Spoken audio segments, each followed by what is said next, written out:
Hello, single wives. I am Kenesha Berry. I am a wife, a mother, and a relationship life coach.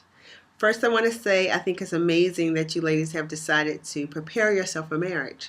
That is such an important thing because a wife is a role and it's like a job. And just like anything that we do career wise, we study and we learn to prepare ourselves. So, why not prepare yourself to be a wife? Tonight, I want to share with you a technique that I'm hoping will help you in your marriage.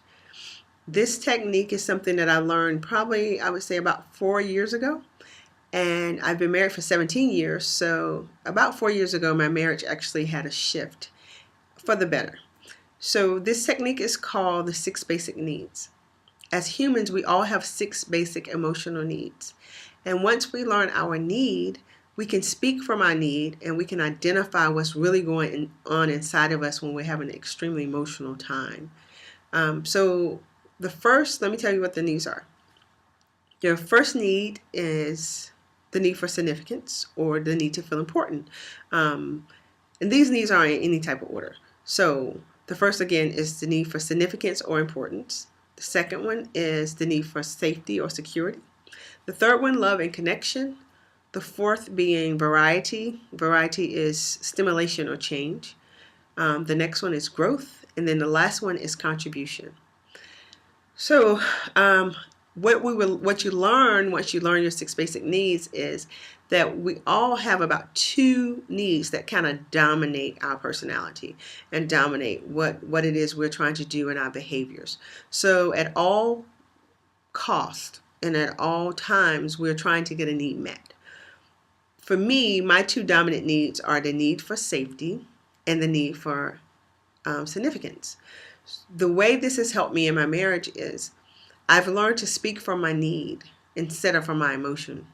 And my husband understands his 6 basic needs as well, and he understands mine. So when I speak to Andre from my need, it just kind of shifts the conversation and it just helps us to communicate on a deeper level. So I'll share with you an example of how we've been able to use this. When Andre and I first got married, he used to love playing flag football. And actually, he still does enjoy playing flag football. But when we was young in our marriage, he would play like every Saturday and Sunday. At the time, I didn't know anything about these 6 basic needs. And I didn't know how to communicate from any other place but my emotions. So everything was, I feel. And spending every weekend playing flag football for me, I mean, it's only so many times I feel like going out and watching a game. But the problem wasn't him playing football. The real problem was I didn't feel significant. I didn't feel important enough for him to spend that time with me instead of playing football. And back then, instead of being able to communicate that, we would spend hours arguing about why do you have to go play football? It's so stupid. I would use those kind of words where he felt attacked. But the day I learned how to, and we didn't keep for 17 years, we didn't argue about football. But the day I learned how to speak from my need, it changed the conversation. So the way I would have handled that conversation years later would have been, Andre, when you go to play football every Saturday and Sunday, I feel insignificant because I don't have enough time with you. And spending time with you is a way that I get to feel significant. And my husband always hear me when I speak from that place.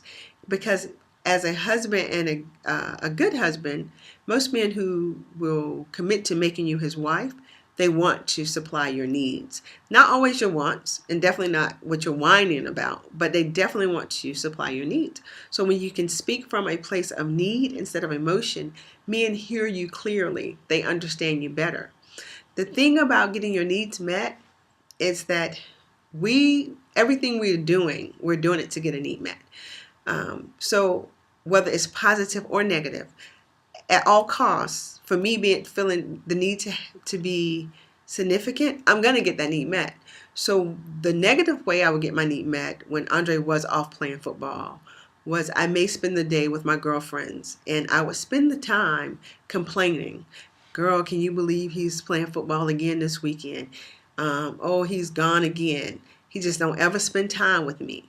And so when my girlfriends would come, in their way, they were comforting me by going, girl, I can't believe that. Really? You're going through this again?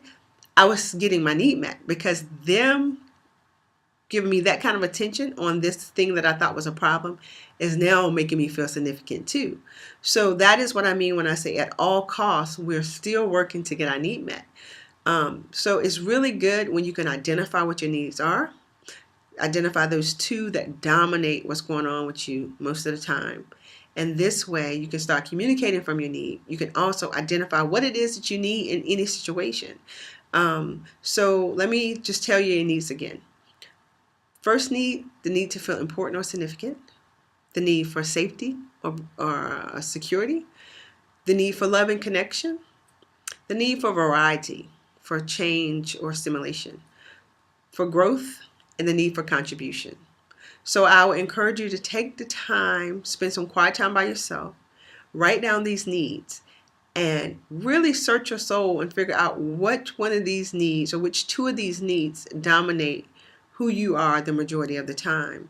And so therefore you'll know at all times what needs you're trying to get met. And you can start communicating from your need instead of from the emotion that's caused when you don't get that need met.